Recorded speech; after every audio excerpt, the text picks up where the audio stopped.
ಈ ಅಂಬೇಡ್ಕರ್ ಸಹಾಯ ಹಸ್ತ ಅದು ಯಾವಾಗಿಂದ ಜಾರಿಗೆ ಬರ್ಬೋದು ಸರ್? ಅಂಬೇಡ್ಕರ್ ಸಹಾಯ ಹಸ್ತ ಬಹುತೇಕ ಜನವರಿ 8ರಿಂದ ಪ್ರಾರಂಭ ಆಗುತ್ತೆ. ಅದರಲ್ಲಿ ಏನಾದ್ರು ಎಕ್ಸ್ಟ್ರಾ ಉಪಯೋಗಗಳಿದೆಯಾ ಸರ್? ಇಲ್ಲ, ಗಾಡಿನೇ ಆಟೋಮೈಸ್ ಗಾಡಿ ಇರ್ತದೆ. ನೇರವಾಗಿ ನಾವು ಯಾರೇ ಒಬ್ಬರು ಕಟ್ಟಡ ಕಾರ್ಮಿಕ ಬೈ ಚಾನ್ಸ್ ಅವನು ಹೆಸರಿಲ್ಲ ಅಂತಂದ್ರೆ ನಾವು ಆಟೋಮೆಟಿಕ್ ರಿಜಿಸ್ಟರ್ ಮಾಡ್ಕೊಡ್ಬಹುದು. ಸೊ ಬೇರೆ ಬೆನಿಫಿಟ್ಸ್ ಅವ್ರಿಗೆ ಕೊಡ್ತಕ್ಕಂಥದ್ದು ಅಲ್ಲೇ ನಮ್ಮ ಸ್ಪಾಟ್ ಅಲ್ಲಿ ಮಾಡ್ಬೋದು. ಎಲ್ಲ ಸ್ಪಾಟಿಗೆ ಹೋಗ್ತಾರೆ, ಫೇಸ್ ರೆಕಗ್ನಿಷನ್ ಮಾಡ್ತೀವಿ, ತಮ್ ರೆಕಗ್ನಿಷನ್ ಮಾಡ್ತೀವಿ. ಸೊ ಈಗ ಏನು ತಂತ್ರಜ್ಞಾನ ಇದೆ, ಹೊಸ ಟೆಕ್ನಾಲಜಿ ಏನಿದೆ, ಆ ಟೆಕ್ನಾಲಜಿನ ನಾವು ಆಡ್ ಮಾಡ್ತಾ ಹೋದ್ರೆ ಅವ್ರು ಎಲ್ಲೇ ಕೆಲಸ ಮಾಡ್ಲಿ, ಈಗ ಬೆಂಗಳೂರಿನಲ್ಲಿ ಕೆಲಸ ಮಾಡೋದನ್ನು ಕೂಡ ನಮ್ ಡಾಟಾ ಸಿಗುತ್ತೆ, ಬೀದರ್ನಲ್ಲಿ ಕೆಲಸ ಮಾಡೋದನ್ನು ಡಾಟಾ ಸಿಗುತ್ತೆ, ಕರ್ನಾಟಕ ರಾಜ್ಯದಲ್ಲಿ ಎಲ್ಲಾ ಕಡೆ ಎಲ್ಲೆಲ್ಲಿ ಕೆಲಸ ಮಾಡ್ತಾರೆ, ಯಾರು ಎಲ್ಲೇ ಕೆಲಸ ಮಾಡಿದ್ರೆ ಅವ್ರು ನಮಗೆ ಡಾಟಾ ಸಿಗುತ್ತೆ. ಇನ್ನೊಂದು GSA ಮ್ಯಾಪಿಂಗ್ ಅಂತ ಮಾಡ್ತಾ ಇದೀವಿ. GSA ಮ್ಯಾಪಿಂಗ್ ಮಾಡೋದ್ರ ಮುಖಾಂತರ ಏನಾಗುತ್ತೆ ಅಂದ್ರೆ ಕರ್ನಾಟಕದಲ್ಲಿ ಎಲ್ಲೇ ಕಟ್ಟಡ ನಡೀತಿದ್ರೆ ಅದ್ ಇನ್ಫಾರ್ಮೇಶನ್ ನಮಗೆ ಸಿಗುತ್ತೆ.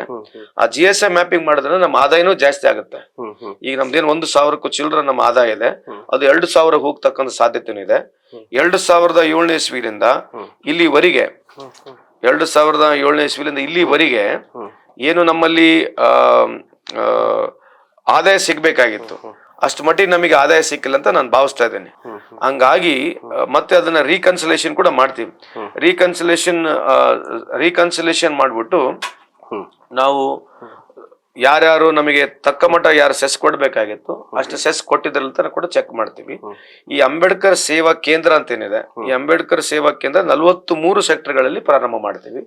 ಅದಕ್ಕೆ ಈ 43 ಸೆಕ್ಟರ್ ನಲ್ಲಿ ಪ್ರಾರಂಭ ಆದ ತಕ್ಷಣ ಇವ್ರ ಕೆಲಸ ಏನಂತಂದ್ರೆ ಆ ಝೋನ್ ಅಲ್ಲಿ, ಆ ಸೆಕ್ಟರ್ ಅಂತ ಏನ್ ಹೇಳ್ತೀವಿ, 43 ಸೆಕ್ಟರ್ 43 ಝೋನ್ ಇದೆ.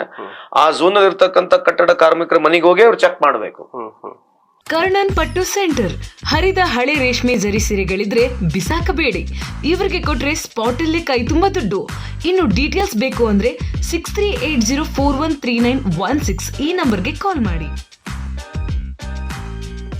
ಈಗ 43 ಗಾಡಿಗಳು ಮಾಡ್ತಾ ಇದ್ವಿ. ಇದು ಇಡೀ ವರ್ಷ ಪೂರ್ತಿ ಅಲ್ಲ, ಎಲ್ಲಿವರೆಗೆ ನಮ್ಮ ಸ್ಕೀಮ್ ಇದೆ ಅವ್ರು ಹೋಗಿ ನಿಮ್ ಮನೆಗೆ ಒಂದ್ಸಲಿ ಬಂದ್ಮೇಲೆ ಇನ್ನೊಂದ್ಸಲಿ ಬರ್ತಕ್ಕಂಥ ಅವಶ್ಯಕತೆ ಇಲ್ಲ 1 ವರ್ಷವರೆಗೆ. ಸೊ ಹಂಗಾಗಿ ನಮಗೆ ಸಂಪೂರ್ಣ ಮಾಹಿತಿ ನೇರವಾಗಿ ಸಿಕ್ಬಿಡುತ್ತೆ. ಇದೊಂದು ಪ್ರಯತ್ನ ಮಾಡ್ತಾ ಇದೀವಿ. ಸರ್ ಕೊನೆಯದಾಗ ಒಂದು ಪ್ರಶ್ನೆ ಸರ್, ಫೀಲ್ಡ್ ಹೋದಾಗ ಕೇಳಿಯುವಂಥದ್ದು ಸರ್, ನಾವೀಗ ಒಂದು 6 ತಿಂಗಳು ಕಟ್ಟಡ ಕೆಲಸ ಮಾಡ್ತೀವಿ, ಗಾರೆ ಕೆಲಸ, ಆಮೇಲೆ ನಮಗೆ ಮಳೆ ಬಂತು, ಕೃಷಿ ಆರಂಭ ಮಾಡ್ತೀವಿ, ಅವ್ರು ಲೇಬರ್ ಡಿಪೆಂಡ್ ಫೋನ್ ಮಾಡ್ತೀವಿ, ಏನ್ ಮಾಡ್ತೀವಿ ನಾವು ಕೃಷಿ ಮಾಡ್ತಿದೀವಿ ಅಂದಾಗ ನಾವು ಕೃಷಿ ರೈತರು ಅಂತ ಅನ್ಬಿಟ್ಟು ನಮ್ಗೆ ಕಾರ್ಡ್ ಕ್ಯಾನ್ಸಲ್ ಮಾಡ್ಬಿಡ್ತಾರೆ ಸರ್. ಈ ಗೊಂದಲಕ್ಕೆ ಏನಾದ್ರು ಪರಿಹಾರ ಸಿಗ? ನೋಡಿ, ಕ್ಯಾನ್ಸಲ್ ಮಾಡ್ತಾನೆ ಇಲ್ಲ. ಯಾಕಂದ್ರೆ 58 ಲಕ್ಷ ಕಾರ್ಡ್ ಮಾಡಿದೀವಿ ಅಂದ್ರೆ ಇದು ಸುಮ್ನೆ ಹೇಳ್ತಾರೆ. 58 ಲಕ್ಷ ಕಾರ್ಡ್ ಇದೆ ಅಂದ್ರೆ ನಿಮ್ದು ಕಾರ್ಡ್ ಇದೆ ಅಂತಾನೆ ಅರ್ಥ. ಅದಾ ಸುಮ್ನೆ ಏನೋ 1-2 ಆಗಿರ್ಬೋದು, ಬಟ್ ಓವರ್ ಆಲ್ ಇದು ಕೇಳ್ತಕ್ಕಂಥ ಪ್ರಶ್ನೆಗೆ ಜನಕ್ಕೆ ತಪ್ಪು ಮಾಹಿತಿ ಕೂಡ ಹೋಗೋದ್ ಬೇಡ. ಇನ್ನಾದ್ರೂ 35 ಲಕ್ಷ ಕಾರ್ಡ್ ಇದಾವೆ, ಇನ್ನಾದ್ರೂ ಮತ್ 35 ಲಕ್ಷ ಕಾರ್ಡ್ ಅಷ್ಟು ಜನ ಇದಾರ. ಯಾಕಂದ್ರೆ ಜಿಲ್ಲಾವಾರು ಹೋದಾಗ ಆ ಸಸ್ಯ ಎಲ್ಲ ನಮ್ಗಿಲ್ಲ.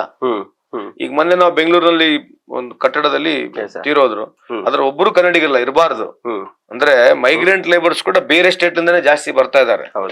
ಸೊ ನಾವ್ ಇದನ್ನ ಯೋಚನೆ ಮಾಡ್ಬೇಕು. ಯಾಕಂದ್ರೆ ಸುಮ್ನೆ ಫೇಕ್ ಕಾರ್ಡ್ಸ್ ಗಳನ್ನ ತೆಗಿತಕ್ಕಂಥದ್ದು ಉದ್ದೇಶ ನಮ್ದಿದೆ ಅಲ್ವಾ. ಸೊ ಇದಕ್ಕೆ ಸ್ವಲ್ಪ ಸಹಕಾರ ಸಾನೇ ಇರಲಿ ಅಂತ ತಮ್ಮ ಮುಖಾಂತರ ಮನವಿ ಮಾಡ್ಬೇಕು. Okay sir.